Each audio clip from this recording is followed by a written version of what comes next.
Welcome to the 2020 Hope Global Forum's annual meeting, America on Reset, Healing a Nation, Opportunity for All. Hi, this is John Hope Bryant, founder, chairman, and chief executive officer of Operation Hope. And this is the Hope Global Forum annual meeting 2020. America on Reset, Healing a Nation, an Opportunity for All.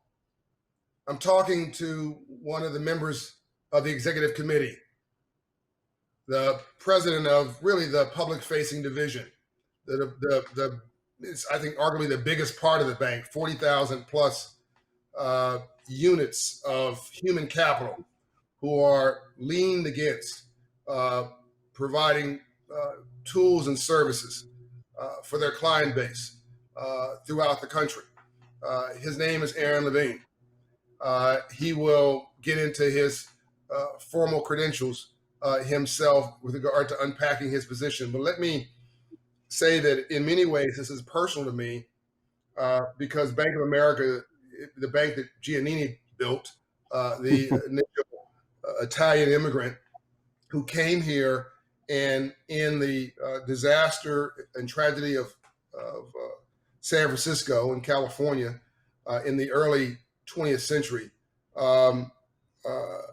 literally banked in a bar. I mean, it was a bar top, and he provided banking services and loans of a few $100s to struggling small business owners trying to recover from the earthquakes and the fires of that era.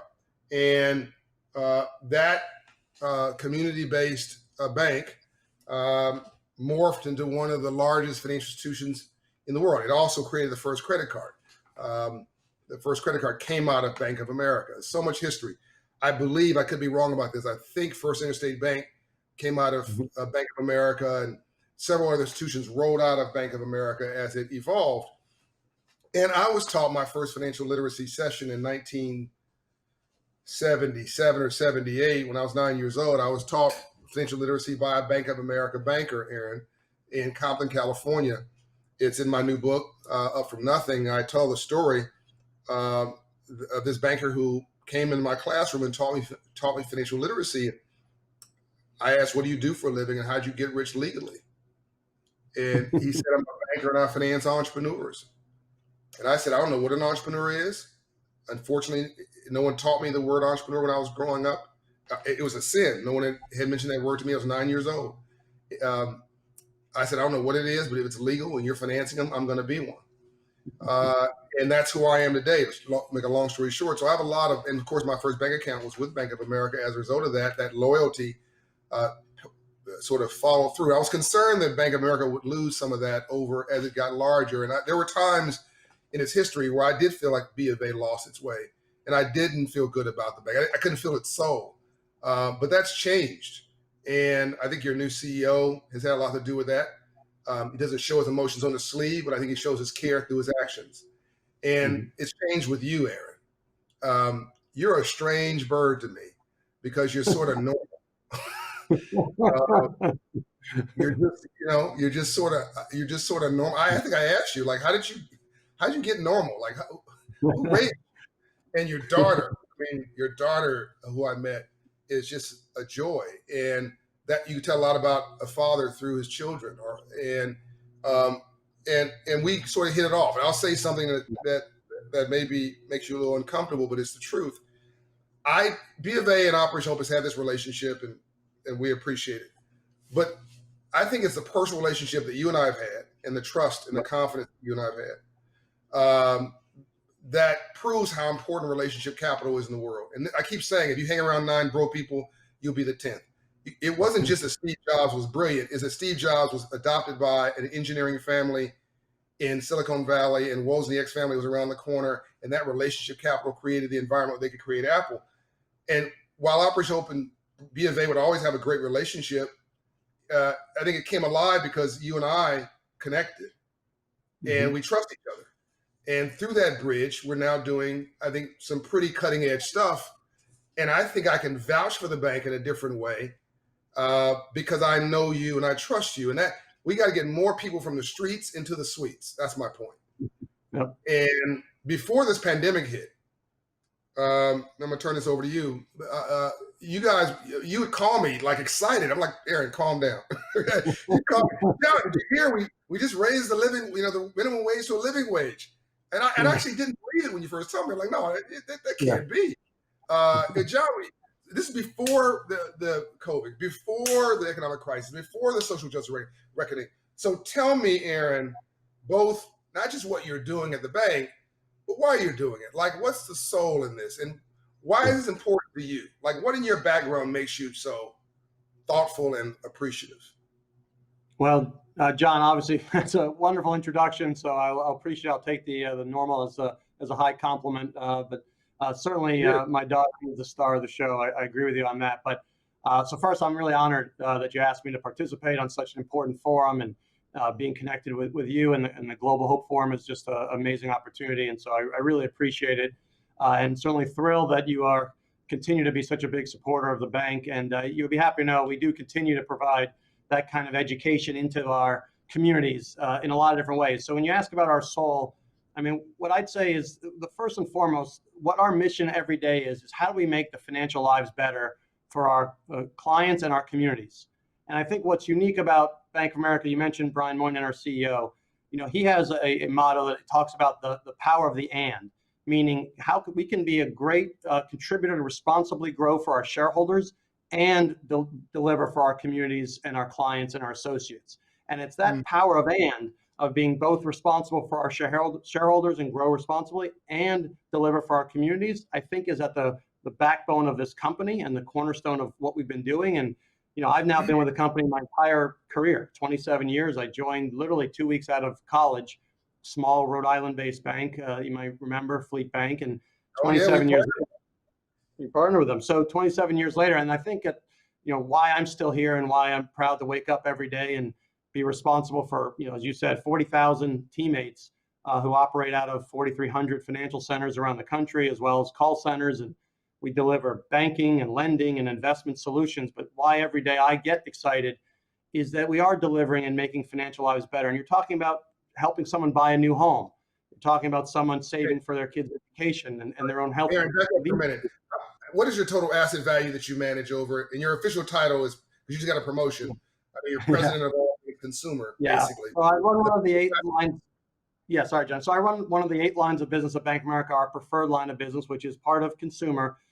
So that line of business has $1 trillion in assets when you take our deposits, our lending, and our investment assets, part of consumer. So again, 40,000 employees. And look, that's what's really important is we serve 25 million customers in my business, but also when you include our retail segment, which is again the whole consumer business, you're talking about 60 million U.S. Clients, and that's what I think about every day when we wake up. People say, or may say, "Why are you hanging around Aaron? You think you're impressed? You say, oh, I met a millionaire, and I talked to a billionaire. Well, I'm hanging with a guy who's technically a trillionaire adjacent. He's that's our shareholder. That's my definition of cool. And no more broke. But on a serious note, before I want you to talk about what you did already a year ago to raise the living wage. I want you to talk about what you're doing for the associates. I want you to talk about this new $500 program you just mentioned, and what are you guys doing in this? To be blunt, this social justice reckoning that's 400 years delayed around Black America and the COVID crisis. Of course, we've got a partnership we just launched together, which I'm very proud of, which I'm convinced wouldn't have happened without you advocating for it. Question before we get to that. What in your background, Aaron, makes you care so much? Was it your parents? And then we'll get back to the business. Yeah, I grew up in New York City, and my mother was a woman business owner from the time I was very young. And so obviously you're now talking about, she started that business in the late 60s, early 70s, and there wasn't as many women business owners as there certainly are now, and so it'd be a lot more, of course. But so my background was not only that my mother was a woman business owner, the business she was in, she ran a personnel service, employment service, right? So companies would call and looking for people answering the phones or doing clerical work, or the early days of word processing. And so my entire upbringing was spent usually working for her in a whole variety of jobs. She usually give me the tough assignments. They need someone to go stand on a street corner and hand out flyers or rip up files in the back of a room. But I started progressing, but it gave me exposure not only to how important it is for everyday working people to have employment and to help them find jobs, and also just gave me a sense of the capabilities that as a woman business owner my mom had. So and then of course she just herself was someone who was inspiring in terms of how she handled it. She had a very small company, but she ended up being inducted into the Hall of Fame for her industry, which was pretty amazing.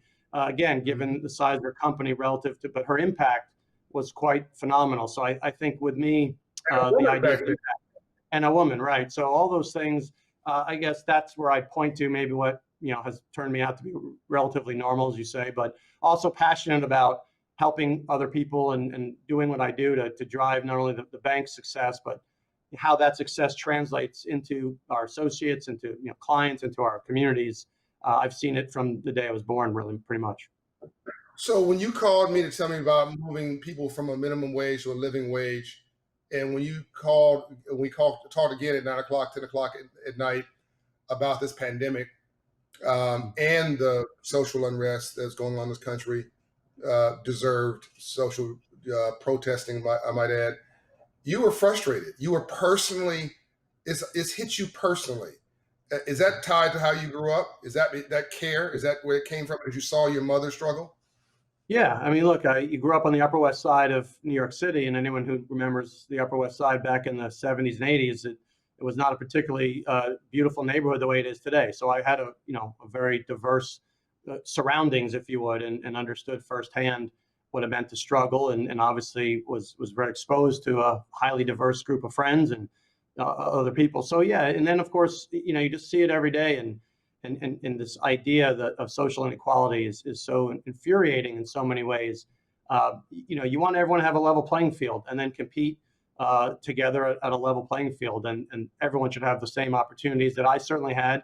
I certainly had the advantage of a great school and parents who could help me through that. So, I've always, as I got involved with mentoring at-risk youth at an early age, college, just after college. And so part of what I've done, and one of the reasons why I was so interested in joining with you is my background in mentoring, both as a mentor myself, very involved with the Boys and Girls Clubs, as you know, and so have exposure to a lot of kids who are just amazing.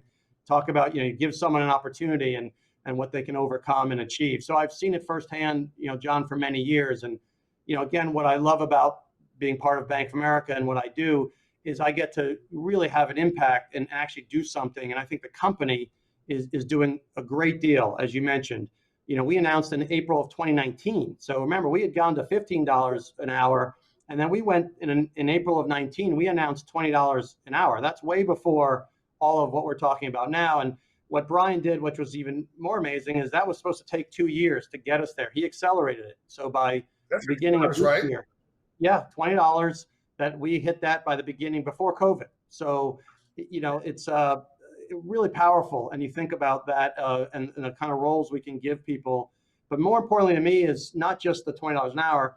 I've been working very hard to say, how do we create a career path? So when you enter into our entry-level role in the consumer business, we immediately start training you not to be a teller, but to be a relationship manager, and then ultimately a specialist. And maybe you want to aspire to be a financial advisor one day in our Merrill Lynch business or in our Merrill Edge business. So for me, it's about creating a career path, not just a $20. $20 is a starting wage, and it's a fantastic one. But I'm hoping every one of my employees is making 2x that very soon thereafter. And I think that's what we've done uniquely, is created a whole set of career paths for those jobs to turn into careers and better jobs over time. The thing that and I put it in the book, the thing that changed my life, Aaron, and I'm going to encourage you guys to do it if you aren't doing it. Think about, I've had mentors my whole life, and think about somebody 2 levels above whoever that associate is, particularly if they're Black or brown or women or on the outside of the power structure, maybe sort of being a sort of staking them, being that inside the bank, being a role model and a guidepost to, if something goes south of the border, that they can call and, hey, what do I do now? and that person can make a phone call for them or give them some guidance. Just think about that as an idea, because you're already doing so much. You know, this little piece here might just take the model and make it best in class. List out the great things you guys are doing. I've heard so much, including yesterday, I heard about this $500 loan program. Let me hear all of it. Let me hit a couple, because obviously over the last 6 months, we've been in such unique times, right? So first, client assistance program. That's been critically important, right? Helping enormous numbers of clients that needed to defer payments, right? So waiving fees, deferring mortgage payments, deferring credit card payments. Obviously, that was critical. And we, in fact, to this day, continue to work with clients that need to defer those payments. That was key. Okay. The Paycheck Protection Program, right? That's been one that everyone has talked about, PPP. Bank of America was the first to start to take applications. We were right up front and doing it. In fact, we did over $26 billion in loans in about a 2-month span. 345,000 clients received one of our PPP loans. Think about that, $26 billion. But John, here's the stat that I know you'll appreciate the most. 99% of the people who got loans from us had a company with less than 100 employees. So the money went right to where it should go, to the smallest businesses that employ people that needed the money. And so we were very focused on getting the money to the right place. And then you mentioned something that we're really excited about. We announced yesterday our Balance Assist program. And effectively what that is up to $500 with a $5 flat fee. That's all you pay. So no interest. Okay. You pay $5. You get up to $500. That's it, $5. And that gives you up to $500. And then you pay it back in 3 installments over 90 days. Then you got to wait 30 days. And then you can reapply. So we're trying to avoid people being in that constant level, using debt all the time. But at the same time, this is a loan that helps people get paycheck to paycheck, helps people avoid overdraft fees, helps people avoid using credit cards or payday lenders. And it's a really powerful and important addition to all of the other things we do, like free checking and other ways to avoid fees. But this new loan we're excited about, and obviously there's a lot of demand. I'm obviously very interested in this because 64% of Americans and many of the operational clients don't have $400 for an unplanned event. That's not Black people. That's everybody. Right. So what's the criteria for this program? Quickly. Yeah, there's certain criteria that you have to achieve in terms of, but it's not extensive. I mean, it's a fairly available program to the vast majority of our clients. So it's really geared to people who, they have a checking account with us. They are a customer of ours, so we know who they are. We can protect them. But that's the main, the main criteria. And then it's about the repayment process. And as able to repay that over 3 easy installments, we can then provide you another loan after that. So it's really meant to be customer in good standing. Then that's the baseline of being able to get this pro. Man, this could be a game changer. And you do that right, Aaron, and it'll attract more customers to the bank too. You're going back to your roots, that roots of the crisis of the early 1900s and helping people help in times of need.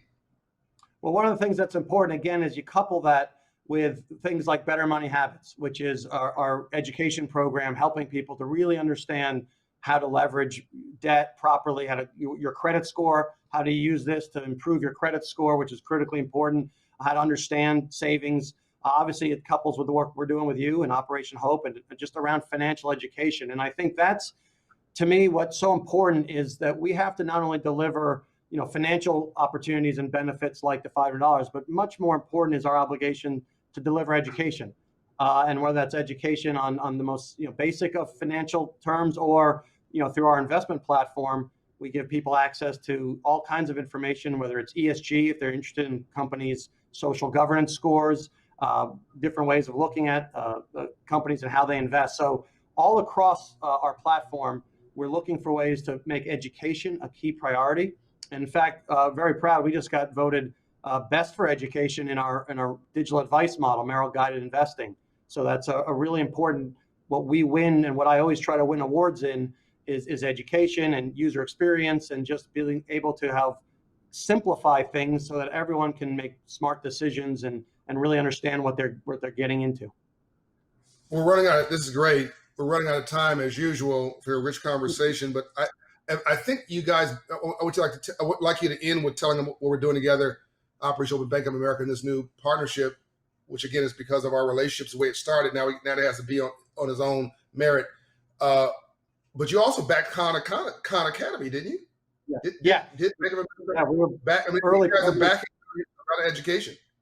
Yeah, when I mentioned Better Money Habits, that's all created by Khan Academy. So we have a tremendous partnership with them, and it's fantastic content that we give out free on our websites. We do seminars in high schools, we do seminars in boys and girls clubs, and all lots of different ways in which we engage with our clients. And that's really what our partnership is all about, John, is expanding that and bringing Operation Hope capabilities and education into our centers. And we're just kicking it off. We had to wait a few months to get through the crisis, but I know my team is extremely excited to get rolling and to start, creating that opportunity to take what we already have, but then build on it with the great content that you and your team provide.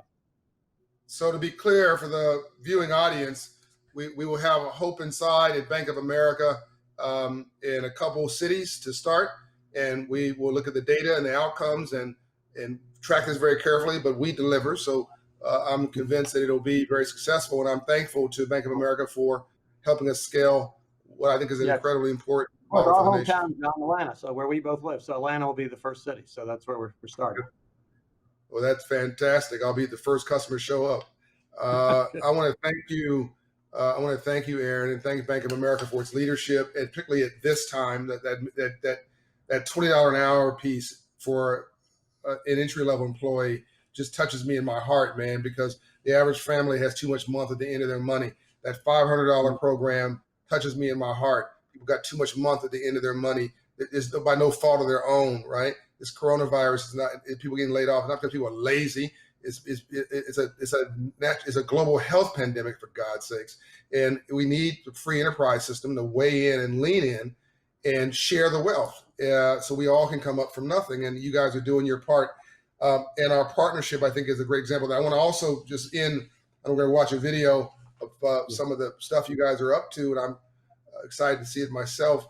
But the Khan Academy piece is what how you guys are influencing without knowing it. I have 100 million video views now, and 2 million followers on social media.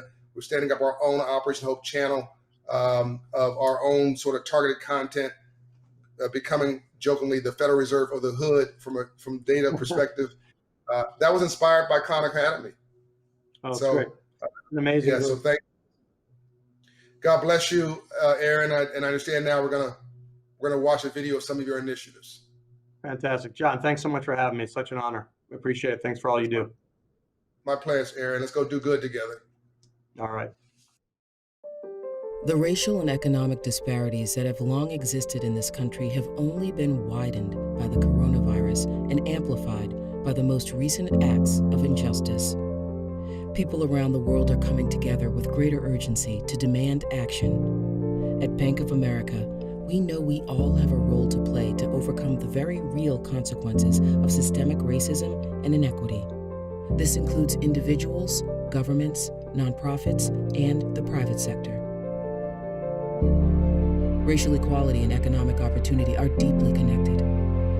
That's why Bank of America has committed $1 billion over 4 years to address critical gaps in affordable housing, access to healthcare, employment and job skills, and the resources small businesses need to succeed. We can do more, and we need to do more now to further advance racial equality and economic opportunity for all.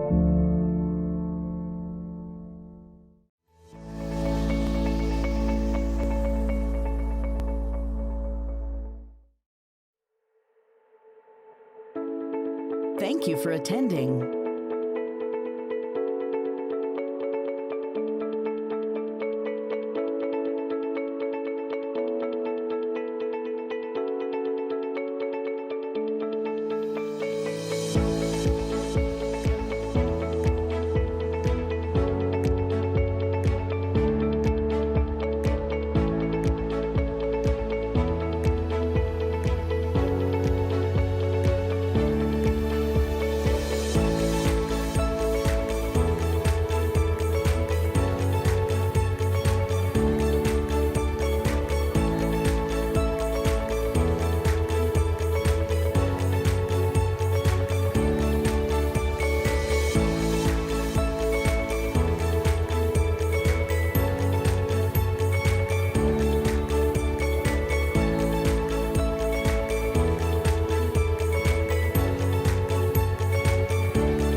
world we used to be alone.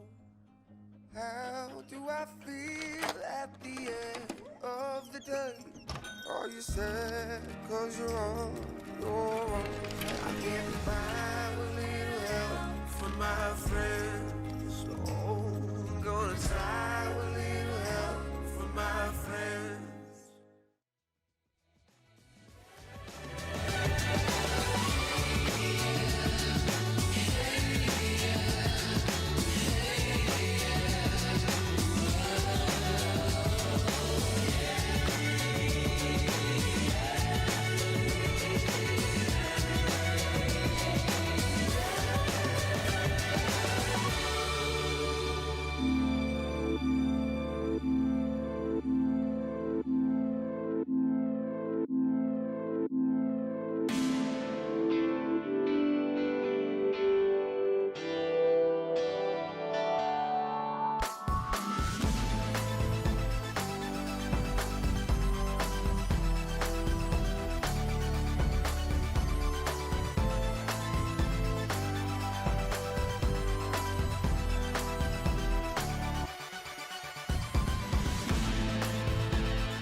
What do I do when my love is away?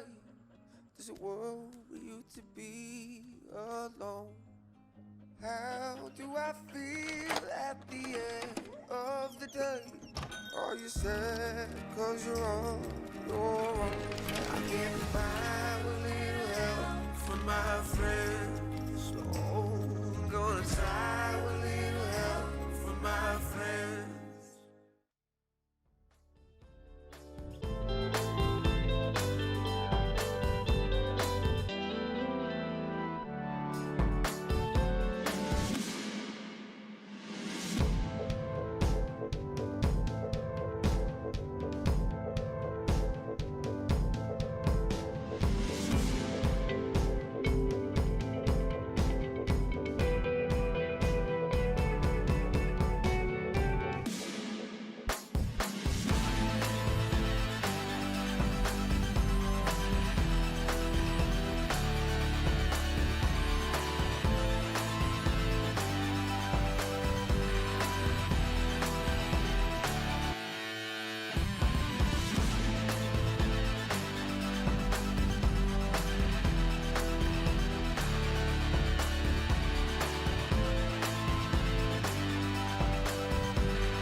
What do I do when my love is away?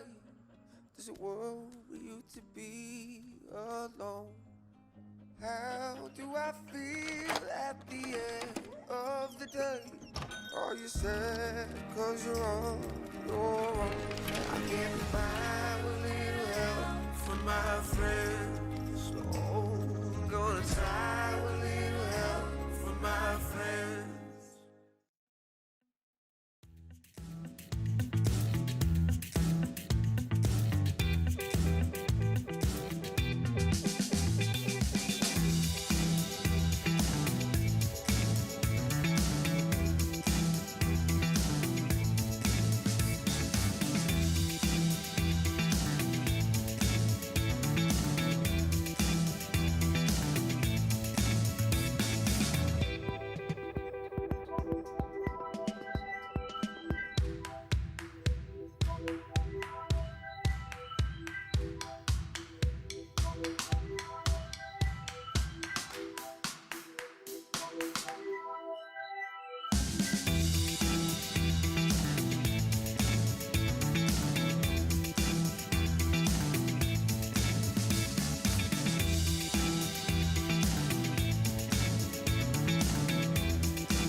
do I feel at the end of the day? Are you sad cause you're on your own? I get by with little help from my friends. Oh, I'm gonna try with little help from my friends.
What do I do when my love is away? Does it worry you to be alone? How do I feel at the end of the day? Are you sad cause you're on your own? I get by with little help from my friends. Oh, I'm gonna try with little help from my friends.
What do I do when my love is away? Does it worry you to be alone? How do I feel at the end of the day? Are you sad cause you're on your own? I get by with little help from my friends. Oh, I'm gonna try with little help from my friends.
do when my love is away? Does it worry you to be alone? How do I feel at the end of the day? Are you sad cause you're on your own? I can't find a little help from my friends.